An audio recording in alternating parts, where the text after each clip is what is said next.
Definitely అన్నిటి మీద చేస్తారండి, అన్నిటి మీద విచారణ చేస్తారు.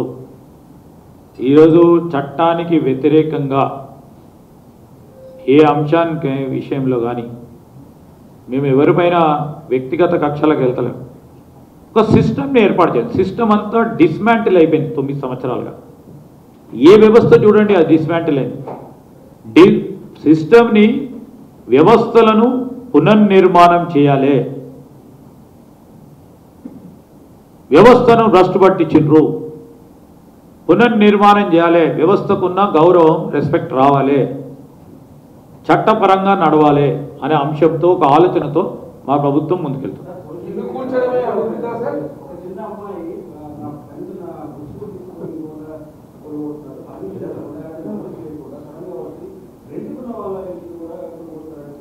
నేను చెప్పిన కదా, కొన్ని సందర్భాల్లో కింద స్థాయి అధికారులు అతి ఉత్సాహంతో ఎక్కడైనా ఇట్లాంటి పొరపాట్లు చేస్తే వారిపైన చర్యలు తీసుకుంటాం. తప్పకుండా నోటీస్ ఇస్తాం, వారికి వ్యవధిస్తాం. వారికి తెలియకుండా కొంతమంది మోసపూరితమైన పేపర్లు సృష్టించి చేస్తే వారికి వ్యవధిస్తాం, వారికి తెలియజేస్తాం, కౌన్సిలింగ్ చేస్తాం. ఆ ఆలోచన పరంగానే ముందుకెళ్తాం.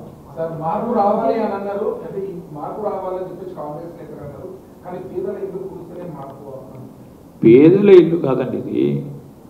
ఈరోజు అక్రమంగా ఇళ్ల నిర్మాణం జరిగితే, ప్రత్యేకంగా నీటి ప్రవాహం సంబంధించిన, జలాశయాలకు సంబంధించిన, నదీ నాళాలకు సంబంధించిన అంశం వచ్చే వరకు కొంతమంది పేదవారు తెలియకుండా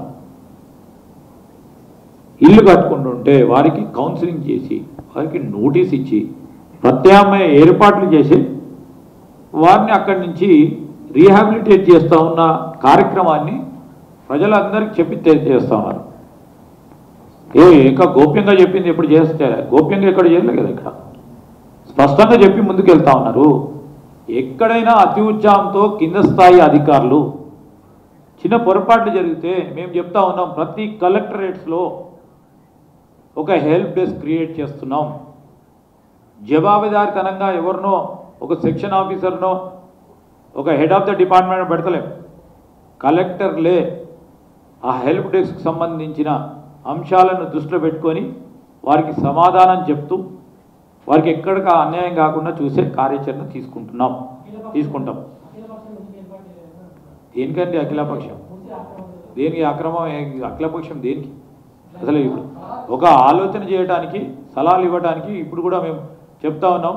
మీకు మీరు ఏదో కొత్తగా పెట్టిన కదా ప్రజలను రెచ్చగొట్టే కార్యక్రమం భాగంలో మీ భవన్లో పెట్టిన ఏవైతే ఉంటాయో అవన్నీ మా కలెక్టరేట్లకు పంపేయండి, మేము స్వీకరిస్తాం, సమస్యలను పరిష్కారం చేసే మార్గంలో పెడతామని మీ ద్వారా మనవి చేస్తా ఉన్నా. Thank you.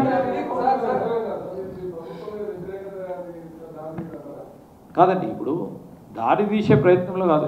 ఈరోజు పేదవాడికి అండగా ఉంటామని చెప్తున్నాం మేము. అక్రమంగా ఎవరైనా కట్టుకుంటే, మేము సూటిగా అడుగుతా ఉన్నా, అక్రమంగా ఎవరైనా కట్టుకుంటే చూస్తూ ఊరుకోమంటారా? వాళ్ళపైన కూడా యాక్షన్ తీసుకునే కార్యాచరణ జరుగుతూ ఉంది. తెలియదు, 100% జరుగుతుంది. దానికి ఒక సిస్టమ్ ఉంటుంది, అడ్మినిస్ట్రేటివ్ పరంగా ఒక ప్రణాళిక ఉంటుంది, దాని పరంగా ఖచ్చితంగా తీసుకోవడం జరుగుతుంది. ఈరోజు మీరు కూడా చెప్తా ఉన్నాం, ఈరోజు అక్రమ భూమి కబ్జాలకు గురైనకు సంబంధించిన అంశం విషయంలోనే ఫస్ట్ జలాశయాలు నీటి ప్రవాహం ఉన్నది. దాంతోపాటు ఈ నాళాలకు సంబంధించి ఒక కార్యాచరణ తీసుకొని ముందుకెళ్తా ఉన్నారు. ఎవరికైతే ఇబ్బంది జరిగిందో, అంటే కొంతమంది కింద స్థాయి అధికారులతో అతి ఉత్సాహంతో ఇబ్బంది జరిగిందో